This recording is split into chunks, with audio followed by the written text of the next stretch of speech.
नमस्कार दोस्तों, मैं शरण द्विवेदी आज आपके समक्ष एक बहुत ही प्रेरक और महत्वपूर्ण कहानी को लेकर प्रस्तुत हूँ।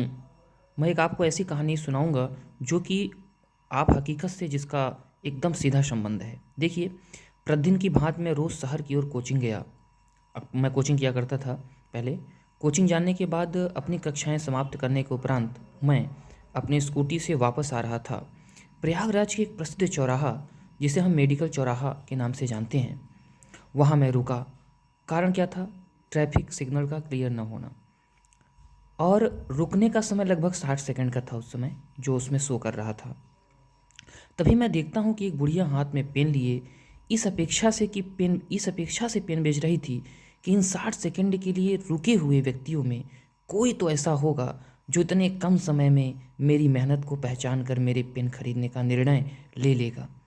तभी मैं क्या देखता हूँ, एक नवयुवती जो बमुश्किलन 17-18 वर्ष की रही होगी, झट से अपने बैग में हाथ डालती है और कुछ रुपए निकाल कर उस वृद्ध महिला से पेनों को खरीद लेती है।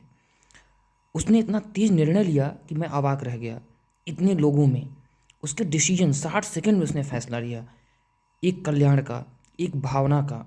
उस बालिका को देखकर कुछ और लोगों ने कम वक्त में ही पेन खरीदा। कम वक्त बोलने का तात्पर्य है कि सिग्नल 60 सेकंड का था और उसी में उसको देख करके चंद लोगों ने इतना तेज निर्णय लिया। इस कहानी से हमें ये शिक्षा मिलती है। इस कहानी में दोनों महिला पात्र आदर योग्य हैं। एक वो वृद्ध महिला जो अपनी आवश्यकताओं की पूर्ति हेतु निःशुल्क समाज से कुछ नहीं लेना चाहती। वो चाहती है कि मुझे समाज कुछ दे, मेरी मेहनत को समझे, मेरी परिश्रम को समझे। वो भिक्षा नहीं मांगना चाहती समाज से। और वो बालिका जो दया, करुणा, ममता तथा परिश्रम के मूल्य को समझती है। वास्तव में वह एक छात्रा है, लेकिन छात्रा होकर के भी प्रैक्टिकल है। जो चीज़ें उसने पढ़ी हैं उसका तत्काल प्रैक्टिकल किया और एक आदर्श छात्रा के स्वरूप को चरितार्थ कर रही है।